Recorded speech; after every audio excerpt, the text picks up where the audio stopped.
வணக்கம். தேசிய முற்போக்கு திராவிட கழகத்தினுடைய நிறுவன தலைவர், எங்கள் அன்பு தலைவர், எங்கள் இதய தெய்வம் புரட்சி கலைஞர் கேப்டன் அவர்களை வணங்கி இன்றைக்கு 2026 சட்டமன்ற தேர்தலிலே போட்டியிடுவதற்காக தேசிய முற்போக்கு திராவிட கழகத்தினுடைய வெற்றி வேட்பாளர்களுடைய அறிமுகத்தை இப்போது தலைமை அலுவலகத்தில் செய்ய இருக்கிறோம். இந்த தருணத்தை மிக மிக மகிழ்ச்சியான ஒரு தருணமாக இந்த தருணத்தை எங்கள் தலைவர் கேப்டனுக்கு நாங்கள் உரித்தாக்குகிறோம். நிச்சயமாக எங்கள் கூட்டணி, அதாவது மதசார்பற்ற கூட்டணி, மகத்தான வெற்றி பெற்று 200 தொகுதிகளுக்கும் மேல் வென்று எங்களுடைய முதலமைச்சராகவும் அண்ணனாகவும் இருக்கும் ஸ்டாலின் அவர்கள் மீண்டும் முதலமைச்சர் ஆக நிச்சயம் வருவார். கூட்டணியை கட்சியை சேர்ந்த அனைவரும் வெற்றி பெற்று மகத்தான வெற்றி பெற எங்களுடைய வாழ்த்துக்களை கேப்டன் சார்பாக, தேமுதிக சார்பாக நாங்கள் தெரிவித்துக் கொள்கிறோம். இப்போ ப்ரெஸ் மீட் முடிச்சுட்டு தலைவரிடத்திலே நாங்கள் அனைவரும் சென்று கேப்டனுக்கு நாங்கள் வணக்கங்களை தெரிவித்துக் கொள்ளப் போகிறோம். அதற்கு பிறகு அறிவாலயத்திற்கு நேரடியாக சென்று முதலமைச்சர் அவர்களுக்கு வேட்பாளர்கள் சார்பாக மரியாதை செலுத்த இருக்கிறோம். அது முடித்து மீண்டும் தலைமை கழகத்திற்கு வந்து எங்களுடைய வேட்பாளர்களுடன் எங்களுடைய ஆலோசனை இருக்கிறது, ஆலோசனை கூட்டம் என்பதையும் இந்த நேரத்தில் நான் தெரிவித்துக் கொள்கிறேன்.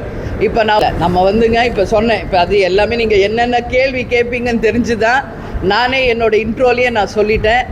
எங்களுடைய உத்தேச பட்டியலில் முதலில் நாங்கள் கொடுத்தது எங்களுடைய எக்ஸ் எம்எல்ஏஸ் 9 பேருக்கும் அவங்க ஜெயிச்ச தொகுதியில் எங்களுக்கு வேண்டும் அப்படின்னு சொல்லி நம்ம கேட்டோம்.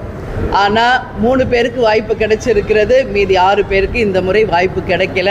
ஏன்னா உங்களுக்கே எல்லாருக்கும் தெரியும், இது ஒரு மெகா கூட்டணி, அனைத்து கட்சியை சேர்ந்தவர்களுக்கும் வாய்ப்பு தர வேண்டி இருப்பதால் அதனால தான் மற்ற 6 பேருக்கு இந்த முறை வாய்ப்பு கிடைக்கல. உறுதியாக வரும் தேர்தலில் அவங்களுக்கும் நாங்கள் வாய்ப்பை ஏற்படுத்தி கொடுப்போம்.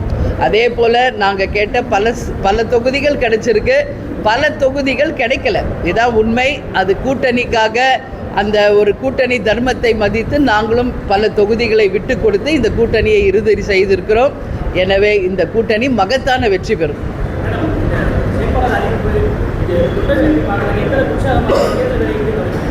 இல்லை, இன்றைக்கி இப்போ கொஞ்ச நேரத்தில் போய் அண்ணன் ஸ்டாலினை நாங்கள் அறிவாலயத்தை சந்திக்க இருக்கிறோம், அமைச்சர் பெருமக்களையும் சந்திக்க இருக்கிறோம். ஏன்னா இந்த கூட்டணியின் வெற்றிக்காக பாடுபட்ட அனைத்து அமைச்சர்களுக்கும், அதாவது அண்ணன் ஏவா வேலு அவர்களுக்கும், நேரு அவர்களுக்கும், எம்ஆர் பன்னீர்செல்வம் அவர்களுக்கும், ராஜா அவர்களுக்கும், டிஆர் பாலு அவர்களுக்கும் இந்த நேரத்திலே தேமுதிக சார்பாக எங்களுடைய நன்றிகளை தெரிவித்துக்கல. அதே மாதிரி எங்கள் தலைமையின் அலுவலகத்திலேருந்து குழு அமைத்து நாங்கள் அனுப்பினோம். அதில் எல்கே சுதீஷ் அவர்களுக்கும், பார்த்தசாரதி அவர்களுக்கும், அதே போல் துணை செயலாளர்கள் பன்னீர்செல்வம் அண்ணன் அவர்களுக்கும், எஸ் சந்திரன் அவர்களுக்கும் இந்த நேரத்தில் எங்களுடைய வாழ்த்துக்களை தெரிவிச்சுக்கிறோம். ஏன்னா கடந்த 4-5 நாட்களாக எல்லாரும் போய் அறிவாலயத்தில் இருந்து இந்த வெற்றிக்காக பாடுபட்டிருக்காங்க. அந்த குழுவில் அண்ணன் மோகன்ராஜ் அவர்களுமே இருந்தார், நம்ம டாக்டரும் அங்கே இருந்தாங்க என்பது உங்களுக்கு தெரியும்.